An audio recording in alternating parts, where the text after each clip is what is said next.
sebelum kita mulai pelajaran, Pak ingin mengingatkan bahwa kita akan membentuk suatu kesepakatan di kelas ini agar bisa berjalan dengan tertib. Nanti apabila ada aturan-aturan, kita buat kesepakatan di kelas ini antara kalian dengan Pak Anang dan semua kelas 6A ini.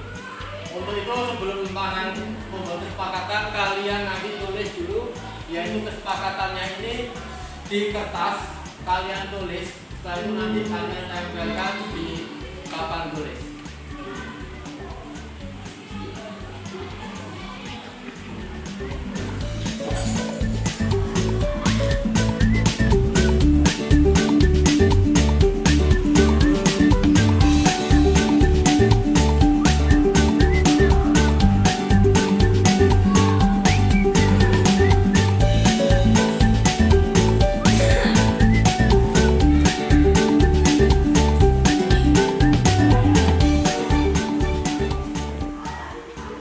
Kesepakatan ini kalian tulis, silakan ditulis apa yang menjadi keinginan kalian di dalam kelas ini agar bisa berjalan dengan lebih baik.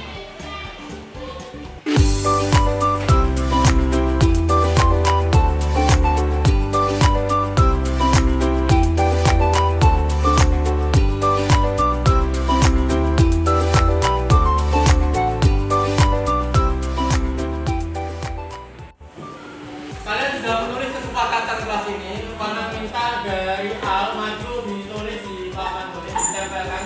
Mulai Ren juga. Ayo semuanya maju, baris yang pertama ini ditempelkan.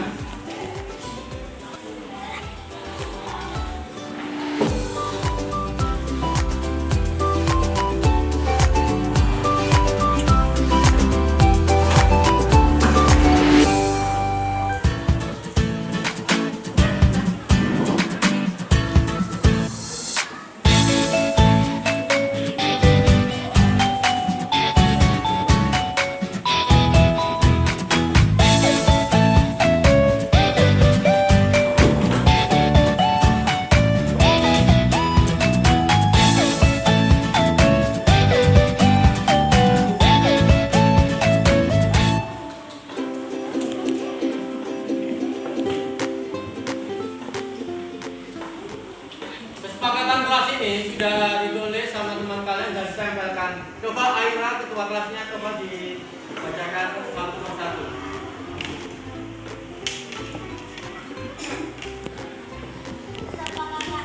Kesepakatan kelas 6A jujur dalam mengerjakan tugas dari guru. Tidak datang terlambat dan berkata jujur. Tidak boleh menghina dan selalu berkata jujur dan mendengarkan guru ketika menjelaskan jika tidak dibenarkan. Selanjutnya tidak terlambat. Anak-anak, bahwa kita sudah melaksanakan kesepakatan kelas 6A, kita akan membuat yaitu yang namanya keyakinan kelas. Keyakinan kelas kemarin sudah ditulis, tadi sudah ditulis, maka maju.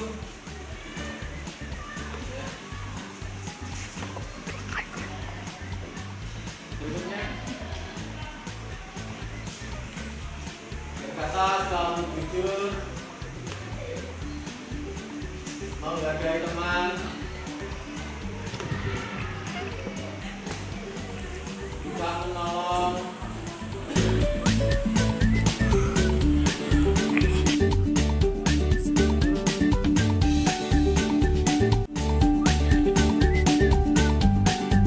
warahmatullahi wabarakatuh. Waalaikumsalam.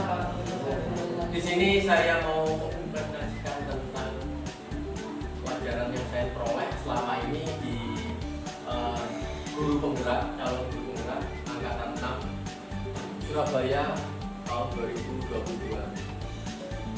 Selama modul 1 saya mulai beberapa bulan ini mendapatkan modul 1 dan sekarang tugas saya menyampaikan tentang budaya positif di sekolah ini, di mana budaya positif ini akan kita gerakkan dari kita dan untuk semuanya. Untuk itu saya mulai saja. Saya di sini mau menyampaikan yaitu aksi nyata modul 1.4 budaya positif. Di sini fasilitator saya Ibu Ena dan Bapak Siswoyo sebagai pengajar praktik yang akan memantau saya setiap saat.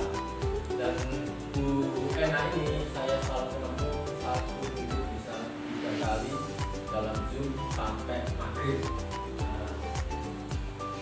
Di sini, apakah makna budaya positif di sekolah? Di sini ada pertanyaan yang pertama. Di sini kita akan mulai. Di sini adalah budaya positif di sekolah, yaitu nilai-nilai, keyakinan-keyakinan, kebiasaan-kebiasaan di sekolah yang berpihak pada murid, agar murid dapat berkembang menjadi pribadi yang kritis, terhormat, dan bertanggung jawab. Contohnya, saling menghormati dan bekerjasama dengan menurut agama atau kepercayaan lain. Tidak memaksakan kehendak dalam bermusyawarah. Tidak ada saling merasa paling hebat, merasa paling super. Satu sama lainnya saling membutuhkan, satu sama lainnya saling menguntungkan, dan saling mengisi. Filosofi pendidikan Ki Hajar Dewantara. Pendidikan adalah tuntunan di dalam hidup tumbuhnya anak. Adapun tujuannya adalah menuntun segala kekuatan kodrat yang ada anak-anak agar mereka sebagai manusia dan anggota masyarakat dapatlah mencapai keselamatan dan kebahagiaan setinggi-tingginya. Jadi kita tugas guru untuk menuntun mereka. Mereka tidak tahu, kita tuntun agar mereka selamat. Kita kasihkan pengetahuan agar mereka tidak tersesat dan mereka akan mencapai kebahagiaan. Dan itu dari filosofi dari Ki Hajar Dewantara. Semua anak terlahir dari bakatnya masing-masing. Memang berbeda, memang unik antara satu dengan yang lainnya. Mungkin Bapak Ibu semuanya sudah mengetahui hal tersebut. Pasti punya kelebihan, ada kekurangan. Pendidikan anak sejatinya menuntun. Dan zamannya, anak zaman dulu mungkin tidak mengenal dengan teknologi. Dengan teknologi ini semuanya akan menjadi luas pemikiran kita, pengetahuan kita, dan tata cara kita untuk mengorek kekuatan-kekuatan yang ada di elektronik. Contohnya kita bisa Zoom, kita bisa melakukan pembelajaran online. Ini adalah zamannya.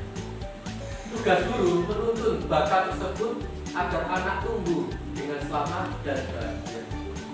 Tugas utama kita menuntun mereka agar bisa selamat dari gangguan-gangguan yang ada di dalam maupun dari luar, sehingga mereka merasa bahagia. Guru ibarat petani, anak ibarat biji jagung. Jadi kita mencangkul, kita membibit dari pupuk dari awal anak-anak kita ini, apa tergantung Bapak Ibu. Kita kasih pupuk, kita sirami air, sehingga mereka tumbuh menjadi bersemi.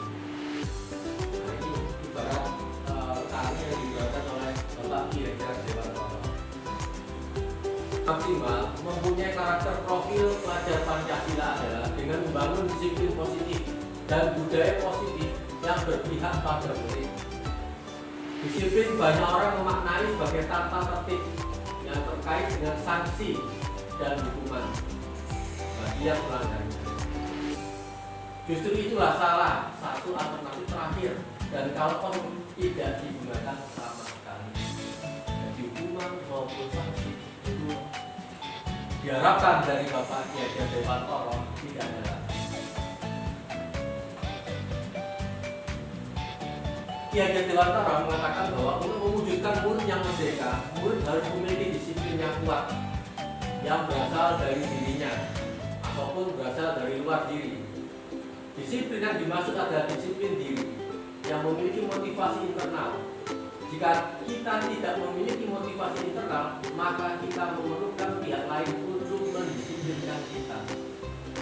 Jika kita sendiri mau disiplin, nanti akan membentuk, yaitu orang lain, yaitu lingkungan akan membentuk kita agar kita terbiasa disiplin.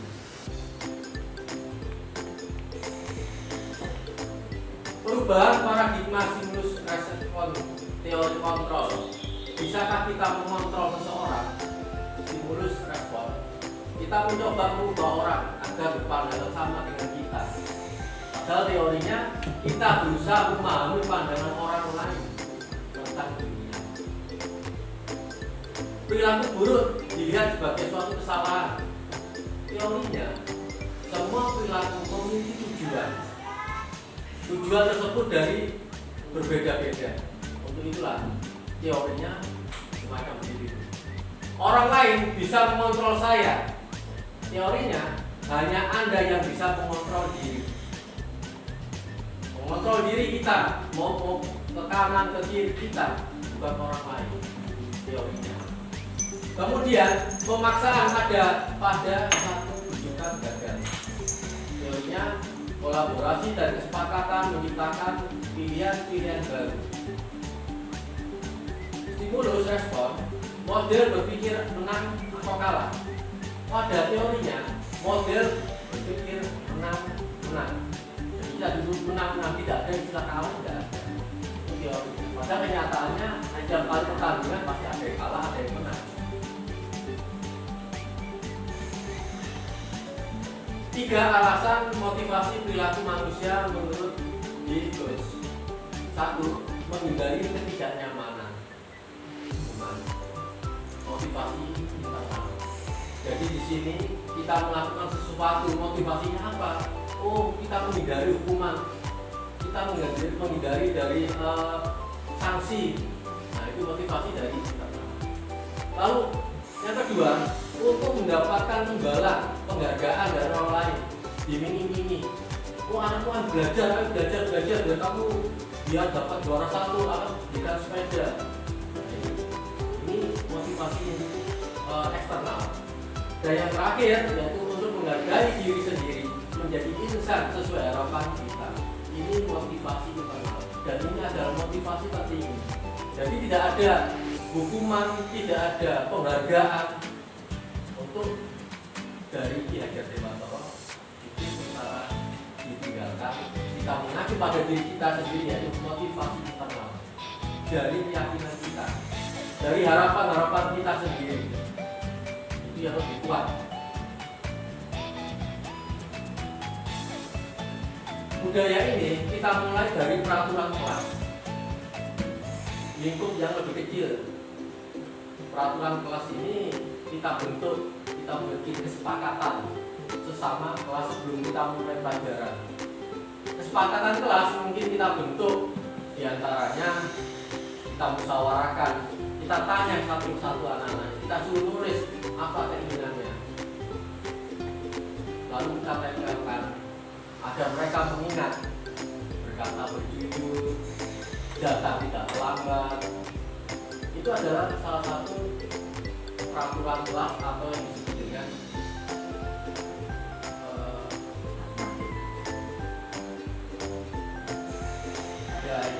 lalu yang kedua jadi tidak ada istilah ada hukuman, tidak ada istilah hadiah, karena kita sudah yakin. Lalu menimbulkan lingkungan positif di kelas dan budaya akan terbiasa dengan pembiasaan yang tertanam setiap hari. Keyakinan kelas, hukuman dan penghargaan. Mengapa tidak peraturan saja? Mengapa harus keyakinan kelas? Kita memiliki peraturan harus datang tepat waktu pada saat kita bekerja. Mengapa kita memiliki peraturan 3M, menggunakan masker, keyakinan lebih menggerakkan seseorang dibanding dengan mengikuti serangkaian peraturan-peraturan.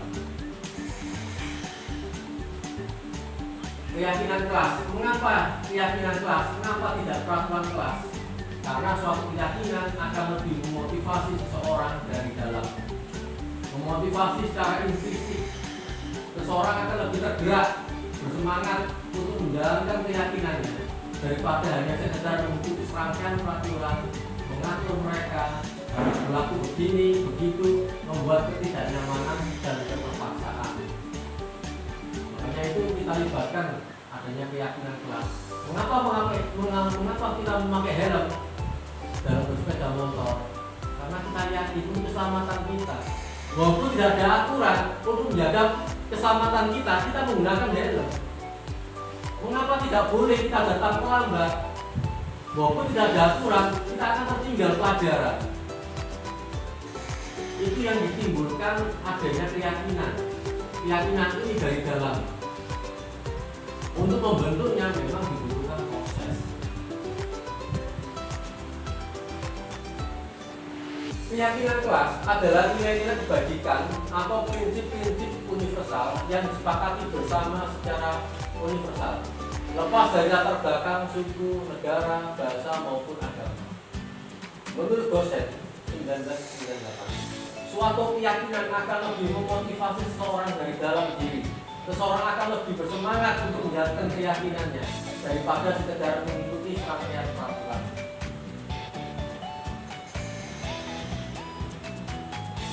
Peraturan dan keyakinan selalu mengembalikan buku di tempatnya. Keyakinan kita tanggung jawab kita. Apabila kita mengembalikan pada posisi tempatnya, apabila kita membutuhkan, kita tidak akan kesulitan lagi. Itu keyakinan kita. Kita bikin peraturan, sebenarnya peraturan tidak ada. Kalau kita berkeyakinan bahwa kalau kita mengambil sesuatu benda, kita tempatkan pada posisinya, kita mencarinya, kita akan lebih mudah. Kita taruh gunting, kita taruh HP, ataupun bentuknya, benda tersebut apabila tidak pakai aturan dalam diri kita, keyakinan kita, kita catatkan di tempat keyakinan kita. Tidak ada aturan, dari situlah ada rasa tanggung jawab. Dari peraturan itu, kalau kita bikin itu semacam keterpaksaan. Pasti ada hukuman, pasti ada sanksi. Nah, tapi kalau keyakinan kita timbulkan dari dalam kita, kami yakin anak didik kita, generasi yang berikutnya akan lebih baik. Peraturan dilarang mengganggu orang lain. Keyakinan kita menghormati orang lain dan diri sendiri. Menghormati orang lain berarti kita dihormati juga sama orang lain. Hadir di sekolah 15 menit sebelum pembelajaran dimulai. Keyakinan kita menghormati orang lain, komitmen pada tujuan. Bahwa kita tidak ingin terlambat, tidak ingin melanggar aturan ataupun lambat mengikuti pelajaran. Dilarang melakukan kekerasan. Peraturannya, tetapi keyakinan kita bahwa kita tidak melakukan kekerasan berarti untuk menyelamatkan diri kita juga, menghormati orang lain, hak-hak mereka kita bisa menjaga juga. Dilarang menggunakan narkoba. Peraturannya sebenarnya tidak ada pakai peraturan, itu keyakinan kita. Kita bebas dari segala macam bentuk penyakit. Kita jadi sehat, menjaga kesehatan tubuh kita. Bergantian menunggu giliran. Apabila kita antri, peraturannya antri, tetapi sebenarnya keyakinan kita adalah menghormati orang lain. Dan ini menggunakan masker. Keyakinan kita adalah kesehatan, keselamatan untuk diri kita dan orang lain. Jangan berlari di kelas. Ini adalah sejatinya keyakinan kita adalah keselamatan dan keamanan di dalam kelas. Itu adalah tentang peraturan dan keyakinan kelas. Di sini kita bedakan menjadi 5 penghargaan yang menghukum. Jadi penghargaan itu ada semacam buku. Satu penghargaan hanya berlaku untuk seseorang melakukan sesuatu hanya dalam jangka pendek. Jika kita menggunakan penghargaan lagi dan lagi, maka orang tersebut bergantung pada penghargaan yang diberikan serta kehilangan motivasi dari dalam. Jadi kita istilahnya itu, yang juara satu nanti dapat hadiah ini, dapatkan hadiah ini. Ternyata semacam itu akan bisa semacam lain. Aku tidak dapat hadiah, aku tidak dapat hadiah. Dan itu yang motivasi yang pertama, dia akan motivasi untuk mendapatkan penghargaan tersebut. Apabila tidak ada penghargaan, mereka akan lemah lagi, motivasinya berkurang. 2, penghargaan dikatakan tidak efektif. Jika seorang mengharapkan suatu penghargaan dan tidak mendapatkannya, maka orang tersebut akan kecewa, jadi dilatih, kemungkinan dia tidak akan berusaha sekeras dulu. 3, penghargaan merusak hubungan. Sebagai contoh, jika seorang diberi penghargaan, dipuji di depan banyak orang, maka lain akan merasa iri. Mungkin saja sebagian dari mereka tidak menyukai orang yang diberi penghargaan tersebut.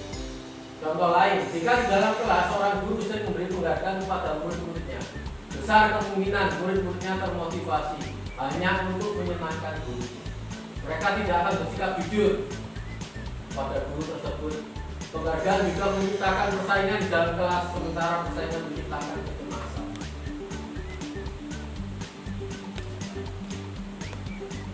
Penghargaan yang menghukum nomor 4 yaitu penghargaan mengurangi ketepatan. Untuk poin ini yang ini saya belum menemukan benang merahnya, belum saya pahami secara mendalam. Lalu nomor 5, penghargaan menghukum. Penghargaan menghukum mereka yang tidak mendapatkan penghargaan. Yang tidak mendapatkan juara akan merasa terhukum.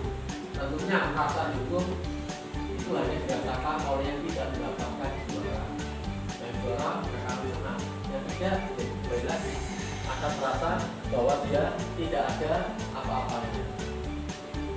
Di sini ada pertanyaan tindakan guru. Ibu, Bapak bisa menjawab termasuk hukuman atau konsekuensi.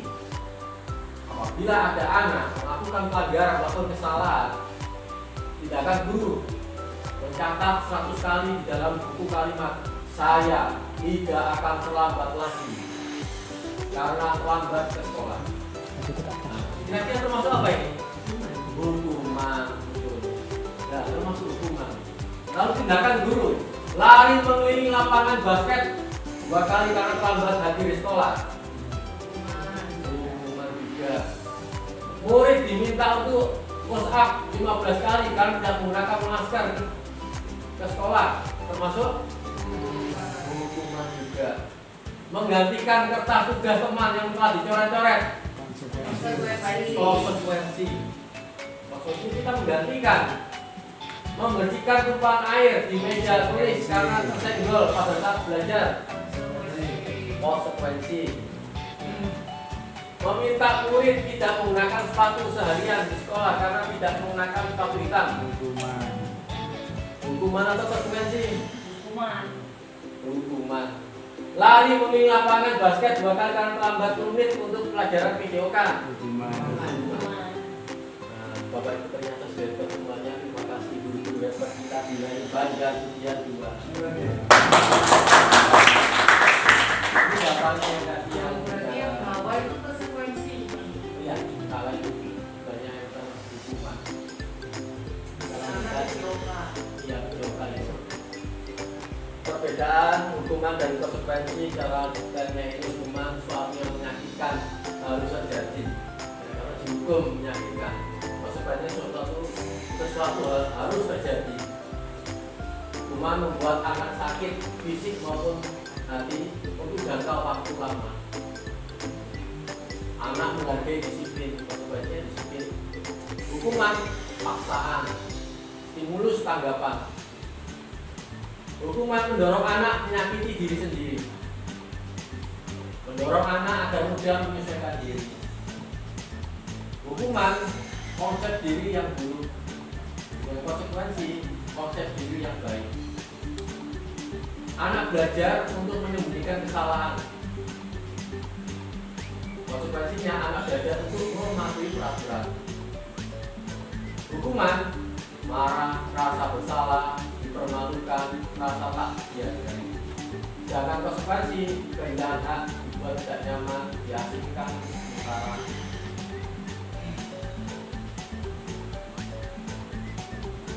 Menurut Dr. William Besser dalam Choice Theory, 5 kebutuhan dasar manusia. 1. Kebutuhan bertahan hidup merupakan kebutuhan yang bersifat fisiologis untuk bertahan hidup, misalnya kesehatan, rumah, makanan. Komponen psikologis dari kebutuhan ini adalah kebutuhan akan perasaan aman. Yang kedua, kebutuhan cinta dan kasih sayang, kebutuhan untuk diterima. Kebutuhan ini termasuk kebutuhan psikologis yang meliputi kebutuhan akan hubungan, koneksi sosial, kebutuhan untuk memberi menerima hasil, kasih sayang, kebutuhan untuk merasa menjadi bagian suatu kelompok, kebutuhan untuk tetap terhubung dengan orang lain. Ketiga, kebutuhan kekuasaan, kebutuhan pengakuan atas kemampuan. Kebutuhan ini diberi dengan kekuatan untuk mencapai sesuatu, menjadi terampil, menjadi komponennya diakui atas prestasi, keterampilan, didengarkan, memiliki rasa harga diri. Yang keempat, kebutuhan kebebasan, kebutuhan akan pilihan, merupakan kebutuhan akan kemandirian, mempunyai pilihan, dan mampu mengendalikan arah hidup seseorang. Siswa mempunyai kebutuhan kebebasan yang tinggi, menginginkan pilihan, perlu banyak bergerak, suka mencoba-coba, tidak terlalu pengaruh orang lain, suka hal yang baru dan menarik. Yang kelima adalah kebutuhan kesenangan, kebutuhan untuk merasa senang, merupakan kebutuhan mencari kesenangan, bermain dan tertawa.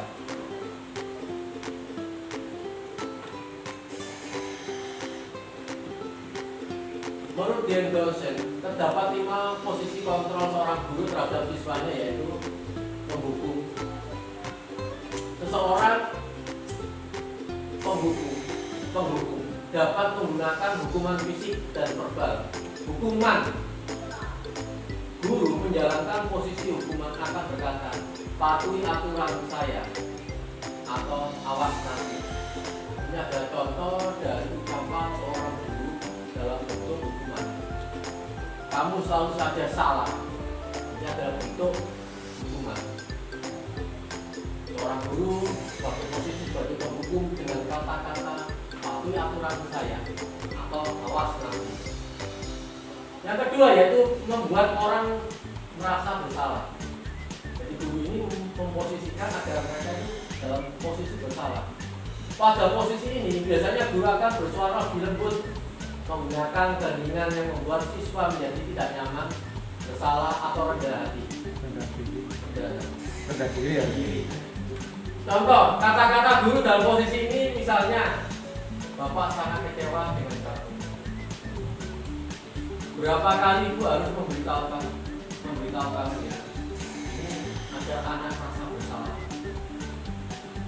Yang ketiga, guru sebagai teman. Dalam posisi ini guru tidak akan menyakiti murid, tetapi akan selalu berusaha mengontrol siswa melalui persuasi. Posisi ini dapat positif dan negatif. Positif berupa hubungan baik antara guru dan siswa. Kata-kata guru yaitu ayo bantulah, jadi ibu ya. Ayo ingatlah, ayo ingat, tidak semua bantuan ibu selama ini. Hal negatifnya dari hal posisi teman adalah bila guru tidak dapat membantu, maka siswa akan kecewa dan berkata, saya pikir Bapak adalah teman saya. Murid menjadi tidak mau lagi berusaha. Siswa hanya mau bertindak untuk guru tertentu, tidak untuk guru lain, dan siswa tergantung pada guru tersebut.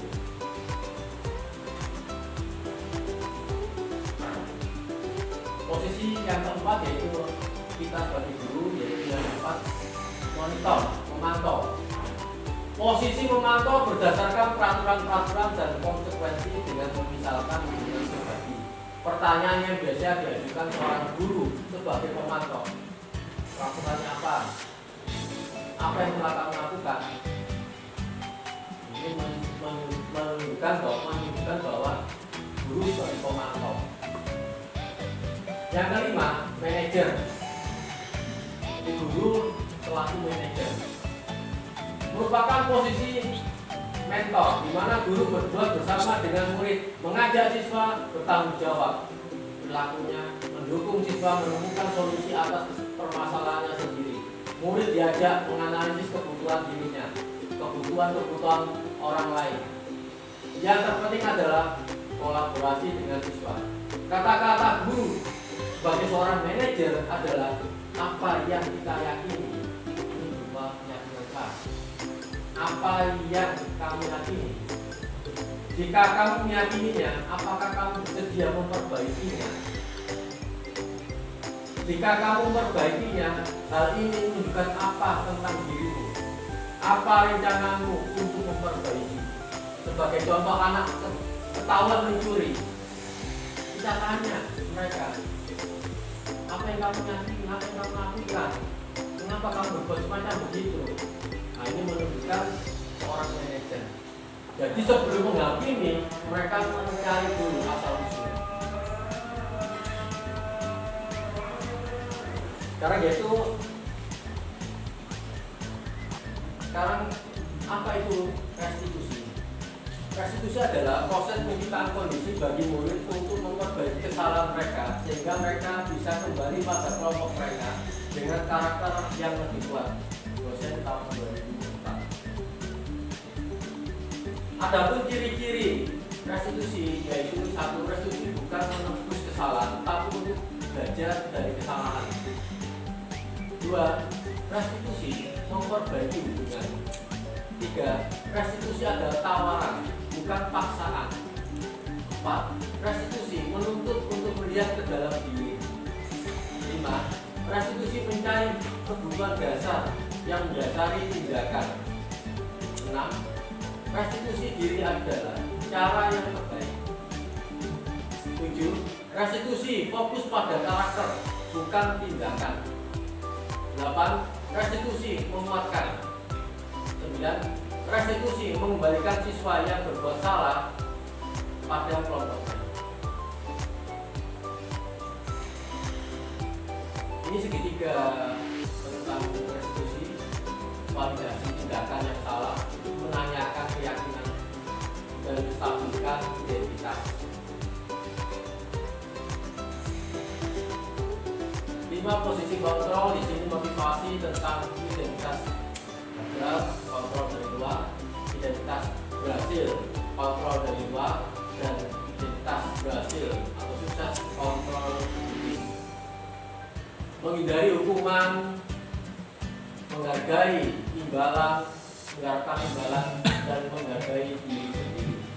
Ini adalah tingkatan identitas keberhasilan apabila kita menuju pada kontrol diri sebagai manajer. Jadi kita tadi bisa melihat sebagai hukuman, perbuatan kesalahan, sebagai teman, pemantau, dan manajer. Ini adalah posisi guru. Kita termasuk guru yang mana? Sebagai penghukum, membuat merasa bersalah, sebagai teman dengan siswa, sebagai pemantau siswa, atau sebagai manajer. Yang bisa menjawab Bapak Ibu semuanya. Di sini dijelaskan tentang manajer. Ini adalah tentang kesuksesan. Diharapkan dari adanya sekolah penggerak atau guru penggerak ini, Bapak Ibu guru selaku bukan penghukum, bukan pembuat rasa bersalah, bukan sebagai teman, bukan pemantau, tetapi diharapkan adalah seorang manajer.